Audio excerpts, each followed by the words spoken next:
gente, muito boa tarde. Globo Esporte dessa sexta-feira está começando, então vamos sextar juntos? O primeiro assunto é aqui, ó, o Vasco, o aniversariante do dia. Nesse dia 21 de agosto, o Vasco está completando 128 anos desde a fundação. Falar de Flamengo agora, porque vai ter jogo contra o Cruzeiro de novo, tá? Mas amanhã é pelo Brasileirão no Mineirão. Então, vamos falar com a Camila Barbieri para contar as últimas pra gente aí do Flamengo, que tá querendo colar ali na liderança, né, Camila? Boa tarde para você. É isso, amiga. Tudo bom, Duda? Boa tarde para você, para todo mundo que está com a gente. Esse jogo é importante para isso, né? Para não desgarrar do Palmeiras. Apenas 3 pontos de diferença do líder do Clube Paulista. E hoje pela manhã aqui, o Flamengo treinou, fez a última atividade antes do voo rumo a Minas Gerais. Esse momento aí, eles já devem estar começando o almoço, viu, minha amiga? Porque eles já finalizaram o treino. O que já dá para adiantar para o pessoal é que o De La Cruz, o Alexandro e o Vitão seguem tratando lesão, não viajam. Então permanecem por aqui. Os 3 com lesões musculares, né? E entra nessa conta aí de preparação do Leonardo Jardim o desgaste do jogo de quarta-feira contra o próprio mesmo Cruzeiro, né? Então vamos ver como é que ele vai escalar esse time, levando em consideração que tem que ir com força máxima para não se separar do Palmeiras. Inclusive nessa conta, minha amiga, entra também aquele confronto contra o Mirassol que ainda não foi realizado da 4ª rodada. A CBF avalia colocar esse jogo para o dia 2 de setembro porque é um intervalo de jogos que não vai ter no Rio de Janeiro por conta dos jogos da Copa do Brasil. Ainda vai ser batido esse martelo. Agora, para finalizar, um pouco dos bastidores da negociação do Flamengo com o Pulgar, viu? O Flamengo tem avançado nas conversas com o Pulgar para tentar renovar esse contrato até 2028 com aumento salarial para que não perca o jogador para um clube do Oriente Médio, por exemplo, porque propostas já estão na mesa. Vamos ficar de olho também nessa situação do Pulgar. Um abraço para você. Ficaremos, Camila. Outro abraço para você. Amanhã também tem Fluminense e Remo no Maracanã, 4 da tarde, ao vivo no Premier. E o Flu ainda vai estar com o técnico interino Marcão, né? Sem pressa de contratar outro. Não é isso, Bruno Halper? Boa tarde para você. Salve, salve! Salve, salve, Duda! Um grande abraço a quem nos acompanha aqui no Globo Esporte. Vento forte aqui nas Laranjeiras. Sobre o novo técnico, a direção do Fluminense tem avaliado nomes, tem considerado o mercado complicado, não há negociações em andamento. Enquanto isso, o time segue sob o efeito Marcão. Com ele, voltou a vencer no Campeonato Brasileiro, virada sobre o líder Palmeiras no último fim de semana. Pela Libertadores, trouxe uma classificação nos pênaltis da Argentina contra o Rivadavia e agora quer manter o embalo amanhã, 4 horas da tarde, contra o Remo no Maracanã.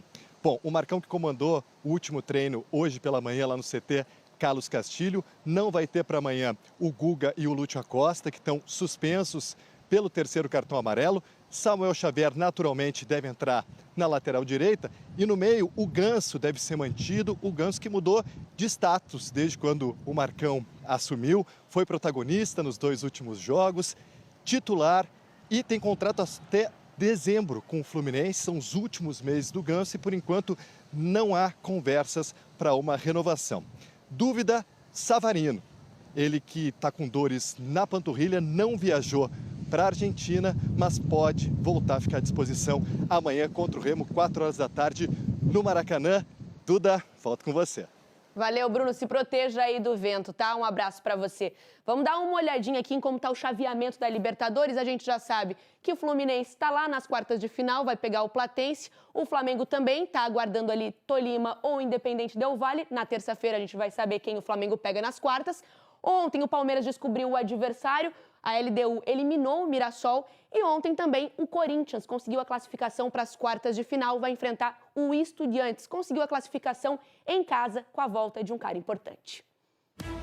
No início do segundo tempo, o Ranieri foi expulso nesse lance aí com o Copete. Cartão vermelho e Corinthians com 1 a menos depois da revisão no VAR. Só que aí entrou o Memphis. Primeiro jogo dele depois da renovação de contrato. E o camisa 10 cobrou a falta pro gol do Breno Bidon. 1 a 0, Corinthians nas quartas de final. E o zagueiro Gabriel Paulista foi comemorar a vaga lá na arquibancada. Homenagem ao irmão, que morreu aos 21 anos. Hoje foi um dia que eu pensei muito nele, que com certeza se ele estivesse aqui, ele ia estar ali no meio da torcida e seria um dia muito especial para ele, como foi para mim. Mirassol e LDU em Quito, no Equador. 0-0 no tempo normal. Nos pênaltis, Vitor Luiz perdeu o primeiro. Depois, todo mundo acertou. E a LDU agora pega o Palmeiras nas quartas. Veio um presentaço para a torcida. Goleada contra o Olímpia no Paraguai, fora de casa. E o Vasco está nas quartas da Sul-Americana.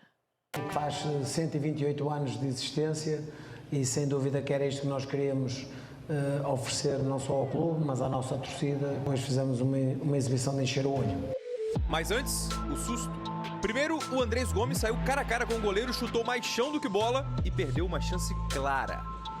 A situação piorou quando o Esteban Matos arriscou de muito longe e acertou no ângulo. Vasco perdendo chance clara e sendo punido depois. Filme repetido. Todos os jogos temos 1000 oportunidades e o rival tem uma e fazem gol de... Então penso que é algo mais espiritual. Dessa vez o espírito é outro. Isto é um espírito ambicioso, é um espírito que quer continuar a crescer. O Vasco reagiu.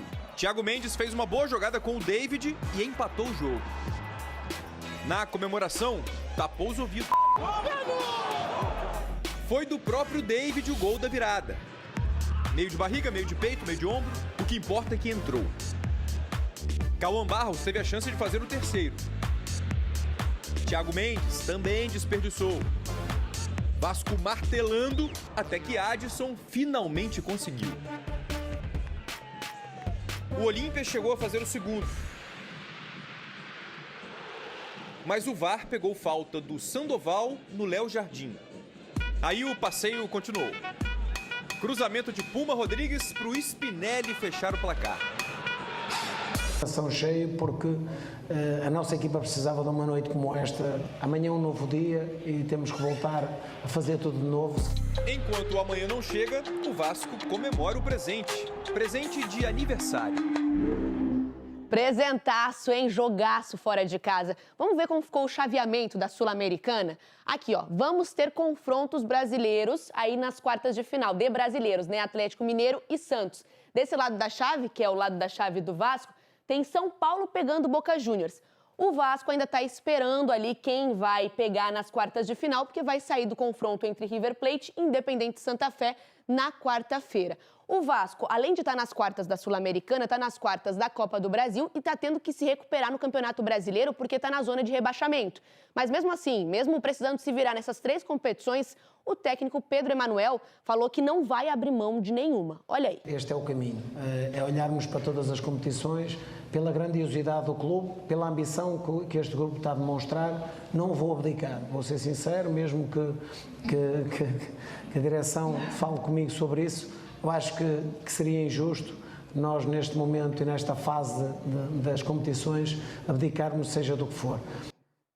E o torcedor vascaíno, que é supersticioso, olha, tá animado demais, viu? Porque deixa eu mostrar o motivo, tá? Nas 2 vezes que o Vasco chegou nas quartas de final da Copa do Brasil e também de uma competição da Conmebol no mesmo ano, terminou campeão de alguma delas. Aqui em 98, chegou nas quartas da Libertadores e da Copa do Brasil, foi campeão da América. Aí, a próxima página, em 2011, tá? Vai aparecer aqui, ó. O Vasco também estava nas quartas da Sul-Americana e nas quartas da Copa do Brasil. Veio o título da Copa do Brasil. E agora, 2026, quartas de novo da Sul-Americana e da Copa do Brasil. É um sinal, hein? É, Vascaíno. O Vascaíno tá se apegando nisso, né? Agora, falando de Copa do Brasil, o Vasco tinha se manifestado falando que queria mandar o jogo de ida contra o Vitória na quarta que vem no Maracanã. Mas a dupla Fla-Flu, que faz a gestão do Maracanã, vetou a realização desse jogo no estádio. Então agora o Vasco está analisando a situação para tomar as próximas medidas. Vamos aguardar e vamos informando aqui no Globo Esporte. Bom, aniversário do Vasco hoje e a gente foi para as ruas para saber o que os torcedores acharam do presentão que foi a vitória de ontem. Depois daquele vexame que deu aqui em São Januário contra o Santos. 1, 2, 3, chocolate em São Januário! Tem que dar uma alegria ontem, né? Coisa linda, né? Fora de casa, sabe como é que é. A gente não tava esperando. Nosso presente de aniversário, né? Pô, show de bola. Eu acho que tem que continuar jogando fora de casa. Porque dentro de casa tá uma luta, tá entendendo? O Vasco estava precisando disso. Deve arrumar um resultado bom lá pra gente lá. Acredito que o Palmeiras vai dar aquela aliviada pra nós, né? A Irmandade tem que fazer isso, sabe como é que é, né? Tem que passar essa fase, todo ano a gente torce pra não ser rebaixado, torce pra não ser rebaixado. E o sentimento não para, né? A gente ama a si mesmo. E vamos sair dessa zona de rebaixamento aí. Tem uma constância não, é complicado. Eu acho que eu vou morrer e não vou ver o meu Vasco ser o que era antes. Nós vamos ser campeão, pô. Vamos ser campeão. Parabéns, Vascão. É um grande dia pro Vascaíno. Parabéns, Vascão. Tamo junto, tamo junto, tamo junto. Parabéns, gigantesco da Colina. É nóis, ó. Se o torcedor do Vasco tá sorrindo à toa, o do Botafogo não tá feliz, porque o Botafogo ficou pelo caminho na Sul-Americana. E a situação era dramática, né? Porque levou um 6-1 no jogo de ida, fora de casa, demitiu o técnico Franklin Carvalho na última terça. E mesmo assim, mesmo com todo esse contexto, a galera do Botafogo comprou o barulho ontem. Um jogo pros fortes. Toda a fé pelo Botafogo. Mais de 22 mil pessoas foram até o Newton Santos. A gente vem pela resenha, pela amizade e pelo amor ao Botafogo. Amor e muita confiança na virada. 7-0. 7-0 Botafogo. 8-2 aí pra gente aí. 8-0. 6-0 Fogão. Eita glória! A gente vai assistir hoje uma virada histórica e vamos comemorar isso aí, entendeu? Tô acreditando. O Botafogo tem um time qualificado para virar esse jogo. Basta o Danilo jogar, o Montoro jogar e o Arthur Cabral resolver fazer gol, cara, porque ele perde muito gol, entendeu? Isso aí ficou faltando mesmo. O Arthur Cabral não conseguiu botar pra dentro. O Danilo até conseguiu, mas o chato do VAR chamou o juiz, que anulou o gol por toque de mão. Frustração pro Danilo, que acabou vaiado pela torcida. Ele é um menino muito bom, cara. É um cara, não preciso falar da qualidade dele. Tanto o Cabral quanto o Danilo são os que mais trabalham no dia a dia. Então eu vou estar sempre aqui defendendo os meus companheiros, porque a gente sabe que ninguém tá aqui de sacanagem. O Botafogo ainda perdeu um monte de chance. E aí aquela confiança toda foi pro beleléu. 1-0 magrinho e Botafogo eliminado da Sul-Americana. Depois da decepção na Libertadores, no Carioca e na Copa do Brasil, só restou o Brasileirão nesse ano tão conturbado pro Botafogo. O time que a gente tem, o elenco que a gente tem que brigar na parte de cima da tabela, temos que estar na zona ali da Libertadores. Sempre lutei por títulos e continuo lutando por títulos. Esse ano, obviamente, não deu, mas eu tenho certeza que a gente vai voltar. Por isso que eu peço ao torcedor que não desacredite como eu fiquei, que fique com a gente, porque tem pessoas competentes aqui e a gente vai reformular isso para voltar a vencer. Alex Telles, quanto a isso, você pode ficar tranquilo. Se tem uma coisa que essa torcida não faz, é desacreditar. Depois do jogo, gente, teve uma confusão generalizada entre jogadores e comissões técnicas. O time do Botafogo estava na bronca com declarações do técnico argentino Horácio Melgarejo, do Cienciano. Depois do 6-1 no Peru, na semana passada, ele tinha brincado na coletiva sobre a possibilidade de ter feito ainda mais gols. O Alex Telles, depois do jogo, confirmou que foi essa declaração que começou toda essa briga aí, ó, generalizada no Newton Santos. Feio demais, né?